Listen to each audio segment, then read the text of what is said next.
حضرت زید بن حارثہ رضی اللہ تعالی عنہ کی وفاداری۔ کہانی کا آغاز۔ حضرت زید بن حارثہ کا بچپن خوشگوار تھا۔ آپ عرب کے قبیلہ قضاعت سے تعلق رکھتے تھے۔ ایک روز قافلہ پر حملہ ہوا اور زید کو اغوا کر کے غلام بنا دیا گیا۔ وہ مختلف بازاروں میں فروخت ہوتے رہے، یہاں تک کہ مکہ کے ایک بازار میں حضرت خدیجہ رضی اللہ تعالی عنہا نے انہیں خرید لیا۔ جب حضرت خدیجہ کی نبی کریم صلی اللہ علیہ وآلہ وسلم سے شادی ہوئی تو حضرت زید رضی اللہ تعالی عنہ رسول اللہ صلی اللہ علیہ وآلہ وسلم کی خدمت میں آ گئے۔ نبی اکرم صلی اللہ علیہ وآلہ وسلم کا حسن سلوک۔ نبی اکرم صلی اللہ علیہ وآلہ وسلم نے زید کے ساتھ ہمیشہ ایک غلام کے بجائے بیٹے کی طرح برتاؤ کیا۔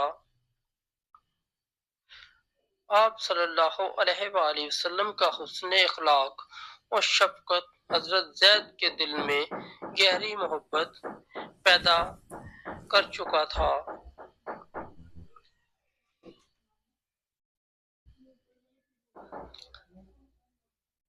والدین سے ملاقات۔ حضرت زید کے والد اور چچا کو جب ان کے بارے میں معلوم ہوا تو وہ مکہ آئے اور نبی کریم صلی اللہ علیہ وآلہ وسلم سے گزارش کی کہ زید کو آزاد کر کے ان کے ساتھ واپس جانے دیں۔ نبی اکرم صلی اللہ علیہ وآلہ وسلم نے زید کو خود فیصلہ کرنے کا موقع دیا۔ حیران کن طور پر حضرت زید نے اپنے والدین کے بجائے نبی اکرم صلی اللہ علیہ وآلہ وسلم کے ساتھ رہنے کو ترجیح دی۔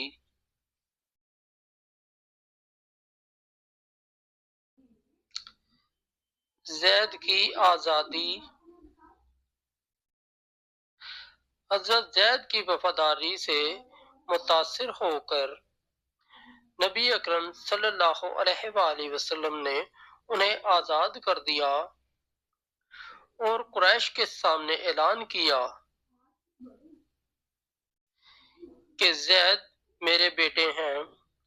قریش نے انہیں زید بن محمد کے نام سے پکارنا شروع کر دیا۔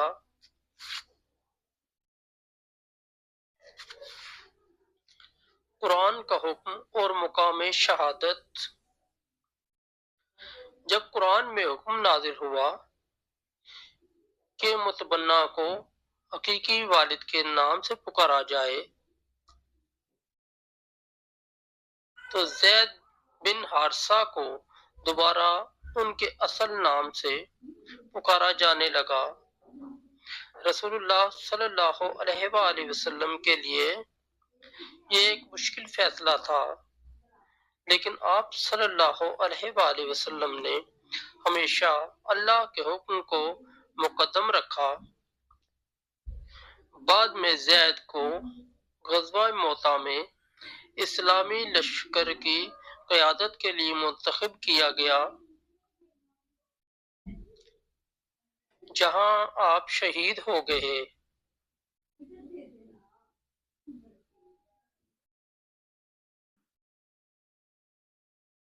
سبق۔ حضرت زید بن حارثہ رضی اللہ تعالی عنہ کی زندگی ایک ایمان افروز کہانی ہے جو محبت، وفاداری اور قربانی کا درس دیتی ہے۔